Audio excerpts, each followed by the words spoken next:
Imagina que el destino de tu gente pende de un hilo, y solo una joven mujer puede evitar la catástrofe. Pero para hacerlo, debe arriesgarlo absolutamente todo, incluso su propia vida. ¿Alguna vez te has preguntado cómo el coraje de una sola persona puede cambiar el curso de la historia? Hoy vamos a viajar en el tiempo a un imperio antiguo, donde una reina con un secreto increíble se levantó para enfrentar la oscuridad más profunda. Prepárense para una historia que habla de valentía, fe y un sacrificio que resuena hasta nuestros días. Corría el siglo V a.C. El poderoso imperio persa, vasto y temible, se extendía desde la India hasta Etiopía, gobernado con mano de hierro por el gran rey Asuero. Era un mundo de esplendor y crueldad, donde la vida y la muerte a menudo dependían del capricho de un solo hombre. En sus capitales, como la majestuosa Susa, bullían intrigas palaciegas y se tejían los destinos de millones. Pero, en medio de todo este poder y opulencia, una amenaza silenciosa y letal comenzó a gestarse, una que pondría a prueba la fe y el espíritu de un pueblo entero. En ese tiempo, vivía entre los exiliados judíos de Susa un hombre llamado Mardoqueo, quien había adoptado y criado a su prima huérfana, Hadasa. Mardoqueo era un hombre de principios, fiel a sus tradiciones, y en Hadasa vio no solo a una hija, sino a una joven con un espíritu noble.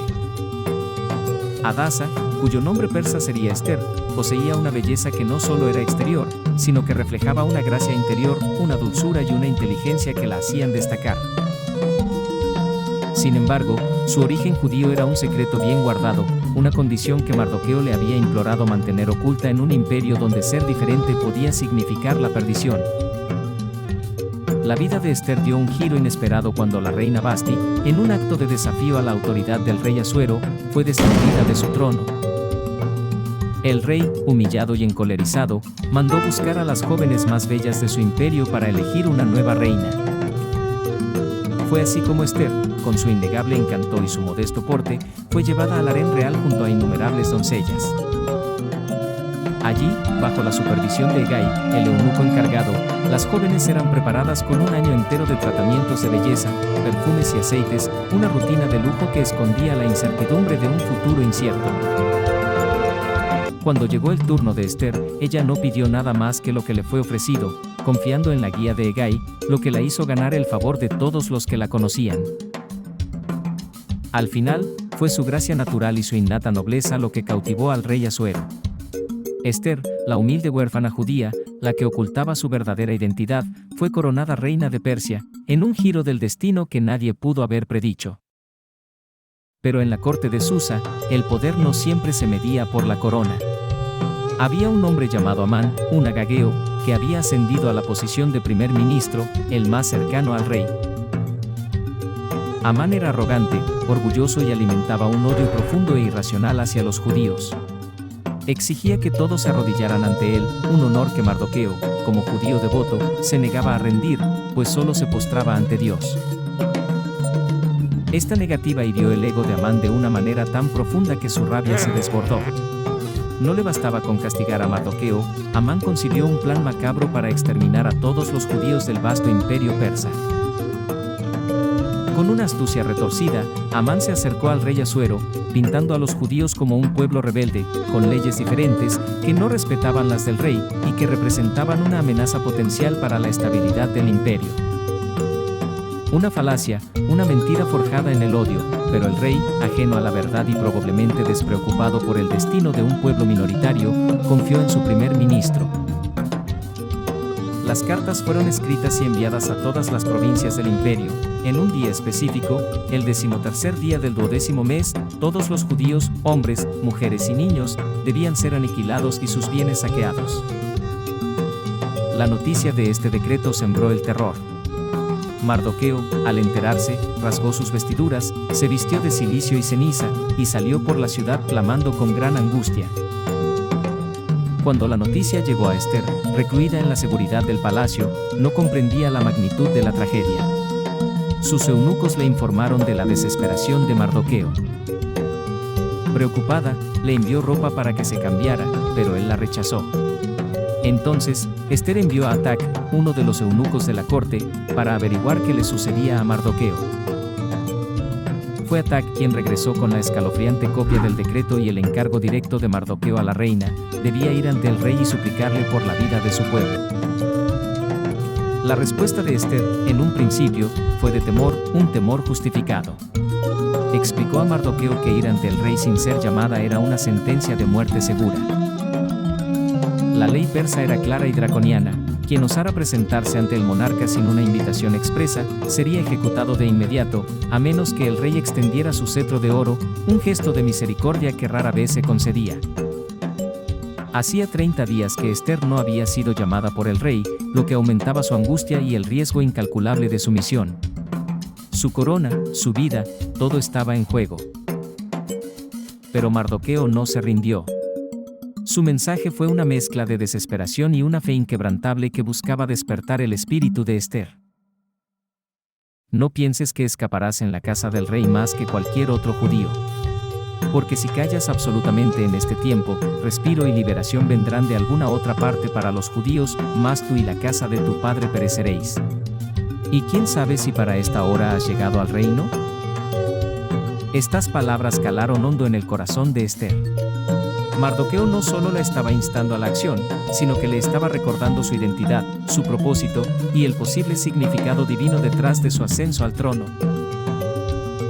Era un momento decisivo. Esther, la joven huérfana que había ocultado su origen, ahora se encontraba en la posición única y aterradora de ser la única esperanza para su pueblo. La presión era inmensa, la soledad abrumadora. ¿Podría una sola mujer, incluso una reina, desafiar el poder del primer ministro y la voluntad del rey? ¿Podría vencer su propio miedo y abrazar un destino que parecía dictado por la desesperación? Su fe se puso a prueba en la balanza. Esther, movida por las palabras de Mardoqueo y el peso de la responsabilidad, tomó una decisión trascendental. Le pidió a Mardoqueo que reuniera a todos los judíos de Susa y ayunaran por ella durante 3 días y 3 noches, sin comer ni beber. Y yo también con mis doncellas ayunaré igualmente, y así iré al rey, aunque no sea conforme a la ley, y si perezco, que perezca. Esta frase, si perezco, que perezca, encapsula la esencia de su valentía y sacrificio. No era un acto impulsivo, sino una decisión consciente, nacida de la fe y la desesperación, de entregar su vida por su pueblo. La reina, con el corazón en un puño, se preparó para enfrentar su destino, envuelta en la oración colectiva y el apoyo de su gente. Al tercer día de ayuno, Esther se vistió con sus vestiduras reales, no para el lujo, sino como un símbolo de su posición y de la solemne misión que estaba a punto de emprender. Caminó hacia el patio interior del palacio, justo frente a la sala del trono.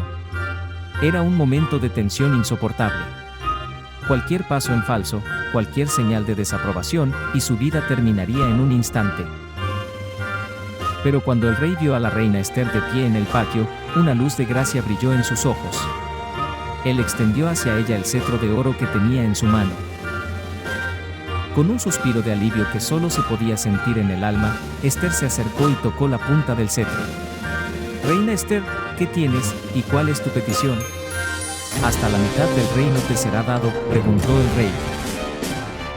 Esther, con una calma que desmentía el pánico que sentía por dentro, respondió: «Si pleis al rey, vengan hoy el rey y Amán al banquete que he preparado para él». El rey accedió, y Amán, ajeno al destino que le esperaba, se llenó de orgullo por ser el único invitado junto al rey a un banquete ofrecido por la reina. Su ego se infló, pero su noche se agrió al ver a Mardoqueo en la puerta del rey, negándose a inclinarse. Consumido por el odio, Amán, aconsejado por su esposa Ceres y sus amigos, mandó construir una horca de 50 codos de alto para Mardoqueo. Esa misma noche, el rey Asuero no podía conciliar el sueño. Pidió que le leyeran el libro de las memorias, las crónicas del reino. En ellas, se descubrió un episodio olvidado, como Mardoqueo había revelado una conspiración para asesinar al rey. ¿Qué honra o qué distinción se le ha hecho a Mardoqueo por esto?, preguntó el rey. Sus servidores respondieron: nada se le ha hecho. En ese instante, Amán llegó al patio exterior para pedirle al rey permiso para colgar a Mardoqueo. El rey, sin saber de qué se trataba, le preguntó a Amán: ¿qué se hará al hombre a quien el rey desea honrar? Amán, creyendo que la pregunta era sobre él mismo, describió una procesión grandiosa, que el hombre fuera vestido con ropas reales, montado en el caballo del rey, y paseado por las calles de la ciudad mientras un noble gritaba: «Así se hace al hombre a quien el rey desea honrar». El rey, sin pensarlo dos veces, ordenó a Amán que hiciera exactamente eso con Mardoqueo el judío. La humillación de Amán fue absoluta. Al día siguiente, llegó el momento del segundo banquete. El rey Asuero, acompañado de Amán, se sentó a la mesa de Ester. De nuevo, el rey le preguntó a la reina cuál era su petición. Ester, con voz firme pero cargada de emoción, reveló la verdad. «Oh rey, si he hallado gracia en tus ojos, y si pleis al rey, séame dada mi vida por mi petición, y mi pueblo por mi súplica. Porque hemos sido vendidos, yo y mi pueblo, para ser destruidos, para ser muertos y para ser exterminados. Si solamente fuéramos vendidos por siervos y siervas, me callaría, pero nuestro enemigo es tal, que con la venta de nosotros causaría perjuicio al rey». Ester, señalando directamente a Amán, respondió: «El adversario y enemigo es este malvado Amán». La revelación golpeó al rey como un rayo. La traición, la maldad, el engaño, todo se desveló en un instante. Amán quedó petrificado, aterrorizado. El rey, indignado, se levantó de la mesa y salió al jardín del palacio para calmar su furia. Amán, dándose cuenta de su condena, se quedó en la sala suplicando a la reina por su vida, incluso cayendo sobre el diván donde Ester estaba reclinada. Cuando el rey regresó y vio a Amán sobre el diván de la reina, exclamó: «¿También forzará a la reina en mi misma casa?». Las palabras sellaron su destino. Uno de los eunucos de la corte, Arbona, mencionó al rey que Amán había preparado una horca de 50 codos de alto en su casa para Mardoqueo, el hombre que había salvado la vida del rey. «Colgadle en ella», ordenó el rey. Y así, Amán fue colgado en la misma horca que había preparado para Mardoqueo. Su odio y su arrogancia lo llevaron a su propia destrucción. Pero la historia no terminaba ahí. Aunque Amán había sido ajusticiado, el decreto para aniquilar a los judíos seguía en pie y, según la ley persa, era irrevocable. Ester volvió a suplicar al rey, con lágrimas, que anulara el plan perverso de Amán. El rey, ahora plenamente consciente del peligro que su pueblo enfrentaba, le dio a Ester y a Mardoqueo, quien ahora era el nuevo primer ministro, autoridad para escribir un nuevo decreto en nombre del rey y sellarlo con su anillo. El nuevo edicto no cancelaba el anterior, pero otorgaba a los judíos el derecho a reunirse y defenderse en el día del ataque, a destruir a quienes los atacaran y a saquear sus bienes. Las cartas fueron enviadas a todas las provincias, y el miedo se convirtió en esperanza. Cuando llegó el día, los judíos, con el apoyo del nuevo decreto real y la dirección de Mardoqueo, se defendieron con valor y derrotaron a sus enemigos. El luto se transformó en alegría, y esa victoria se celebra hasta hoy en la festividad de Purim. La historia de Ester es un faro de esperanza y valentía que resuena a través de los siglos. Fue una mujer que, aunque no buscó el poder, lo utilizó con sabiduría y coraje cuando el destino de su pueblo lo exigió.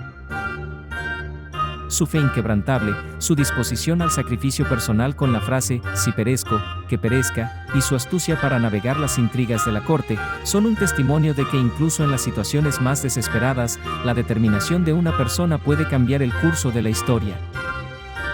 Ella, que una vez tuvo que ocultar su identidad, se convirtió en la voz de su gente, la defensora de su herencia y la salvadora de su futuro.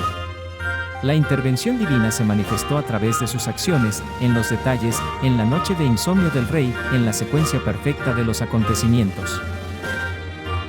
Su legado nos recuerda que el verdadero valor no siempre reside en la fuerza física o el poder militar, sino en la fuerza del espíritu, en la capacidad de levantarse contra la injusticia, de hablar por aquellos que no tienen voz y de arriesgarlo todo por aquello en lo que creemos.